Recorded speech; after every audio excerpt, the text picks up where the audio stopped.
নমস্কার বন্ধুরা, ময়ে হেসেলে আপনাদের সবাইকে স্বাগত। আজকের রেসিপি মাশরুম ম্যাগি বা ম্যাগি মাশরুম। তো প্রথমে মাশরুমগুলোকে গরম জলের মধ্যে ফেলে একটু লবণ দিয়ে এই 1-1.5 মিনিট মতো ফুটিয়ে একটু ঢাকা দিয়ে রেখেছিলাম। অবশ্য তার আগে মাশরুমটা ভালো করে পরিষ্কার করে ধুয়ে নিয়েছিলাম। এবার ম্যাগি নিয়েছি, কিছু সবজি নিয়েছি, ক্যাপসিকাম কুচি, পেঁয়াজ কুচি, রসুন কুচি, কাঁচা লঙ্কা, টমেটো আর মাশরুমটাকে ছোট ছোট পিস করে নিয়েছি। এবার কড়াইয়ে তেল দিয়েছি, এখানে বাটারও ব্যবহার করা যায়। এবার তাতে পেঁয়াজ দিয়ে দিয়েছি, রসুন দিয়েছি আর মাশরুম দিয়েছি। এবার ওগুলোকে ভালো করে নেড়ে নেবো। একটু খুব অল্প নেড়ে নিতে হবে, খুব ভাজার দরকার নেই। একটু সবজির কাঁচা গন্ধটা যাতে না থাকে সেরকম। এবার একটু নাড়া হয়ে গেলে ক্যাপসিকাম আর টমেটো দিয়ে দিতে হবে। এবার ওটাও একটু নেড়ে নিতে হবে।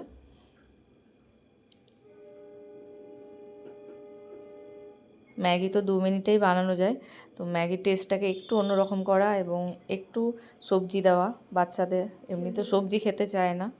এবার লবণ দিলাম, লবণটা এই সবজির জন্য দিলাম, তাছাড়া ম্যাগি মশলার সাথে লবণ দেওয়া থাকে, এমনিতে লবণ দেওয়ার প্রয়োজন পড়ে না। এবার টমেটো সস দেবো আর চিলি সস দেবো।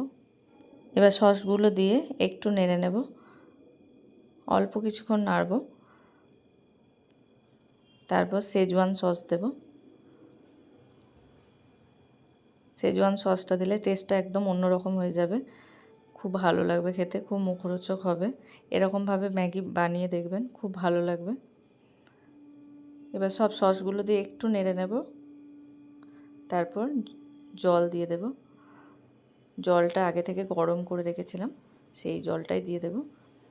এবার টেস্ট মেকার মশলাটা দিয়ে দেব, যেটা ম্যাগির সাথে আছে, আর এটা ম্যাগির ম্যাজিক মশলা, এটার হাফ দেব।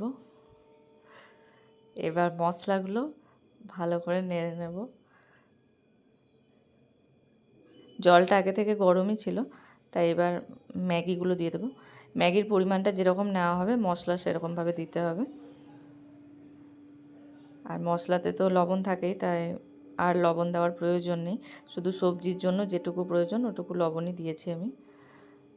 এবার এগুলোকে ফুটতে দিতে হবে, ম্যাগিটা একটু সিদ্ধ হতে হবে, তার সাথে সবজি সব সিদ্ধ হয়ে গেলে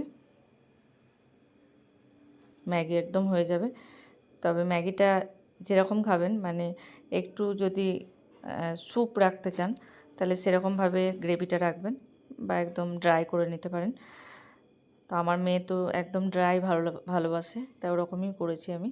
দেখুন একদম ম্যাগি তৈরি হয়ে গেছে। গরম গরম খেতে শীতের সন্ধ্যেই কিন্তু মন্দ লাগবে না। অবশ্যই বানাবেন, বাড়ির বাচ্চাদের সাথে বড়রা সবাই এনজয় করবেন। শীতের সন্ধ্যাটা জাস্ট জমে যাবে। ভিডিওটি ভালো লাগলে লাইক করবেন, শেয়ার করবেন, রেসিপিটি অবশ্যই ট্রাই করবেন এবং কমেন্ট করে জানাবেন আমার এই রেসিপিটি কেমন লাগলো। বেশ নতুনত্ব আছে, তাই না?